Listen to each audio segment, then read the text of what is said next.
بسم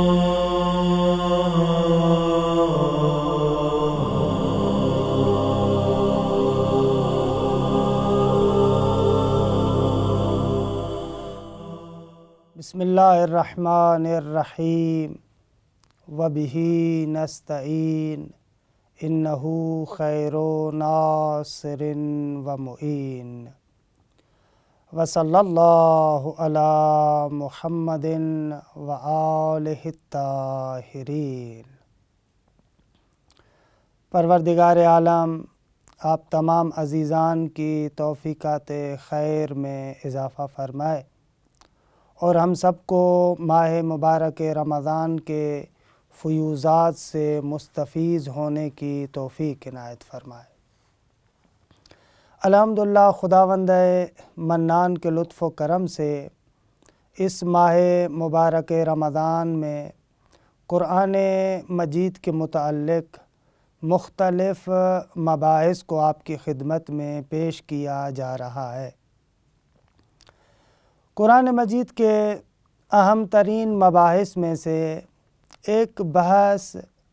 یہ ہے کہ قرآن مجید کی محکم اور متشابہ آیات سے کیا مراد ہے۔ دوسرے لفظوں میں قرآن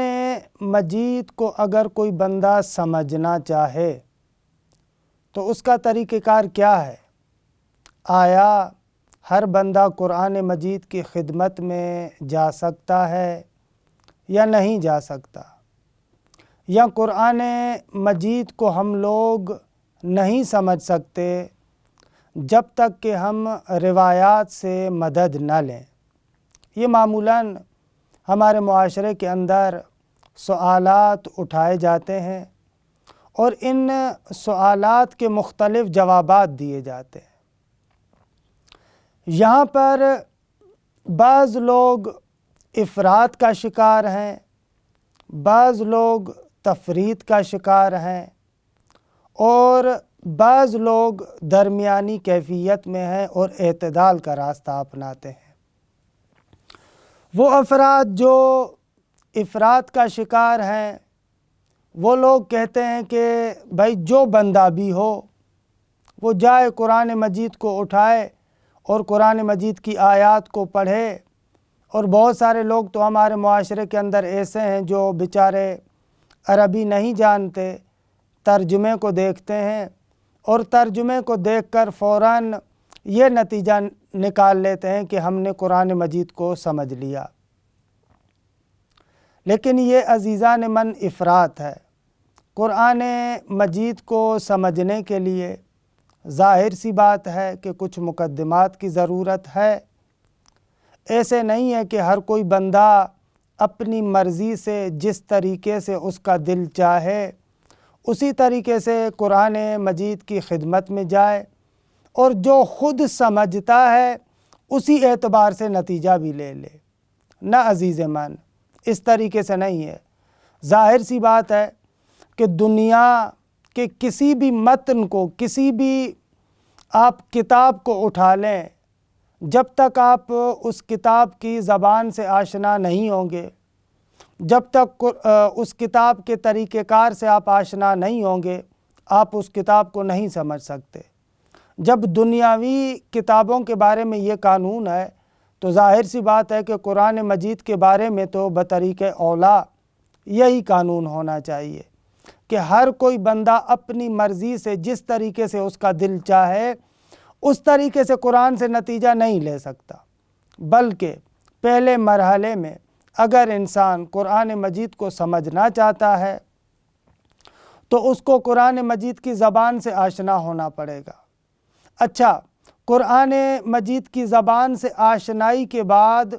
قرآن مجید کے اندر جو معارف بیان ہوتے ہیں ان معارف سے بھی آشنا ہونا پڑے گا، کیونکہ اسی قرآن مجید کے اندر، جیسا کہ آج ہم انشاءاللہ گفتگو بھی آپ کی خدمت میں عرض کریں گے، اسی قرآن مجید کے اندر محکم آیات بھی ہیں اور متشابہ آیات بھی ہیں۔ تو وہ بندہ جو قرآن مجید کی ظاہری زبان کے علاوہ قرآن مجید کے طریقہ کار اور اسلوب سے آشنا ہوگا، وہی بندہ قرآن مجید سے صحیح طریقے سے استفادہ کر سکتا ہے اور فائدہ لے سکتا ہے۔ بس یہ ایک گروہ ہے جو افراط کا شکار ہے، کہتا ہے کہ بس آپ جائیں قرآن مجید کو آپ اپنی مرضی کے اعتبار سے ترجمہ کریں اور اس کے مطابق نتیجہ لیں۔ یہ طریقہ کار تو غلط ہے۔ بعض لوگ تفریط کا شکار ہیں، یہ لوگ ایسے ہیں کہ جو اصلاً قرآن مجید کی طرف جانے ہی نہیں دیتے۔ ان لوگوں کا ماننا یہ ہے کہ نہ بابا قرآن مجید آپ اور ہم سمجھ ہی نہیں سکتے، قرآن مجید کو فقط اور فقط آل محمد سمجھ سکتے ہیں، اس کے علاوہ اور کوئی انسان یہ صلاحیت نہیں رکھتا کہ قرآن مجید سے استفادہ کر سکے۔ بعض روایات سے یہ لوگ ایسے نتیجہ لیتے ہیں، حالانکہ اپنے مقام پر ثابت ہے کہ ان روایات کا قطعاً مقصد یہ نہیں ہے، اور جن روایات میں یہ بیان کیا گیا کہ قرآن مجید کا مکمل علم ہمارے پاس ہے، ہم راسخون فی العلم ہیں، ہم قرآن کے ظاہر کو بھی جانتے ہیں، ہم قرآن کے باطن کو بھی جانتے ہیں، ہم قرآن کی تاویل کو بھی جانتے ہیں، ہم قرآن کی تفسیر کو بھی جانتے ہیں، یہ روایات ہیں، اس کا انکار نہیں ہے۔ واقعاً آل محمد علیہم السلام واقعاً راسخون فی العلم ہے، لیکن عزیز من اس کا مقصد کبھی بھی یہ نہیں ہے کہ آپ لوگ قرآن مجید کے بالکل قریب نہ جائیں۔ ان روایات کا کبھی بھی معنی یہ نہیں ہے کہ کوئی بھی انسان قرآن مجید کی کسی بھی آیت سے کوئی نتیجہ نہیں لے سکتا، نہ، قطعاً ان روایات سے مراد یہ نہیں ہے، بلکہ ان روایات سے مقصود یہ ہے کہ اگر آپ چاہتے ہیں قرآن مجید کے اسرار و رموز کو جانیں، اگر آپ چاہتے ہیں کہ قرآن مجید کے اندر جو کلی طریقے سے احکام بیان ہوئے ہیں ان کی تفصیلات کو جاننا چاہتے ہیں، اگر آپ قرآن کے باطن کو جاننا چاہتے ہیں، اگر قرآن کی تاویل کو جاننا چاہتے ہیں، اگر قرآن کے بطون کو جاننا چاہتے ہیں، تو آپ کو اہل بیت اطہار کی ضرورت ہے۔ لیکن اس کا معنی کبھی بھی یہ نہیں ہے کہ آپ ظاہر قرآن کو بھی نہیں سمجھ سکتے۔ یہ تفریط ہے، یہ طریقہ کار غلط ہے، اور اس بات کا معنی یہ بھی نہیں ہے کہ انسان فقط قرآن مجید کو لے لے اور اہل بیت اطہار کو چھوڑ دے، نہ، یہ بات بھی غلط ہے۔ خلاصہ کلام، وقت بھی گزر رہا ہے، عرض یہ کرنا چاہ رہا ہوں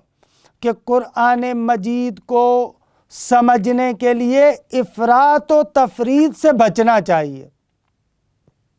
نہ یہ نظریہ ہونا چاہیے کہ آپ جیسے بھی ہیں اور کسی چیز کی آپ کو ضرورت نہیں ہے، آل محمد کی تعلیمات کی نعوذ باللہ آپ کو ضرورت نہیں ہے، مفسرین قرآن کی حقیقت میں آپ کو ضرورت نہیں ہے، جو ناطق قرآن ہے اس کی آپ کو ضرورت نہیں ہے، آپ آئیں اور اپنی طرف سے جو سمجھیں اور اس کے مطابق نتیجہ لیں۔ خوب یہ غلط ہے، یہ افراط ہے، یہ بالکل غلط ہے۔ اور اس کے مقابلے میں وہ بھی تفریط ہے جو بعض افراد کہتے ہیں کہ آپ قرآن مجید کو اصلاً سمجھ ہی نہیں سکتے، یہ بات بھی غلط ہے۔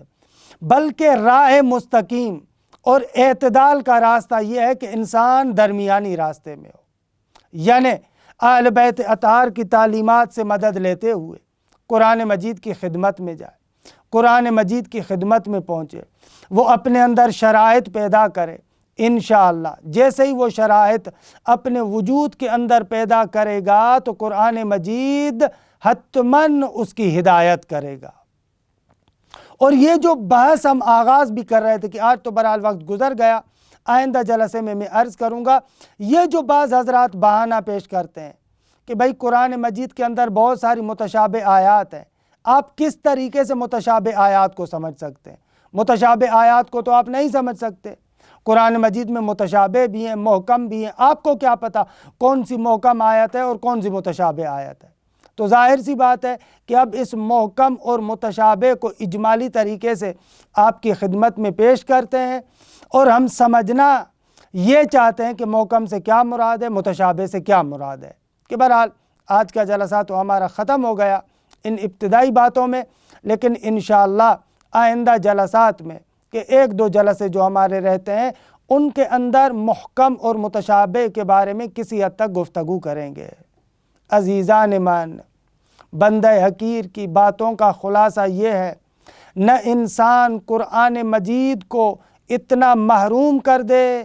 اور قرآن کو اتنا مہجور کر دے کہ اپنے آپ کو محروم کر دے کہ میں اصلاً قرآن سے کچھ نہیں سمجھتا، مجھے قرآن بس تبرکاً پڑھنا چاہیے، یہ بھی وسوسہ ہے۔ اور اس کے مقابلے میں وہ بندہ جو کہتا ہے کہ فقط قرآن کے الفاظ میرے لیے کافی ہیں اور کوئی آل محمد کی جو تعلیمات ہیں وہ میرے لیے ضروری نہیں ہے، وہ بندہ بھی تفرید کا شکار ہے، ایک افراط میں پھنسا ہوا ہے، ایک تفرید میں پھنسا ہوا ہے۔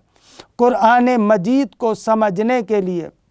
بہترین راستہ یہ ہے کہ آل محمد کی تعلیمات کو انسان مد نظر رکھے، اپنے قلوب کو منور کرے، اور اپنے قلوب کو منور کرنے کے بعد قرآن مجید کی خدمت میں جائے تو ظاہر قرآن کو سمجھ سکتا ہے۔ لیکن اسی قرآن کی جو تفصیلات ہیں، اسی قرآن کا جو باطن ہے، اسی قرآن کی جو تعویلات ہیں، وہ آل محمد کے کلام سے سمجھ میں آئیں گی، وہ ان کے توسط سے سمجھ میں آئیں گی۔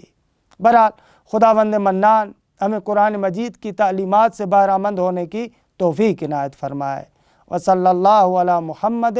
و اہل بیتہ الطیبین الطاہرین۔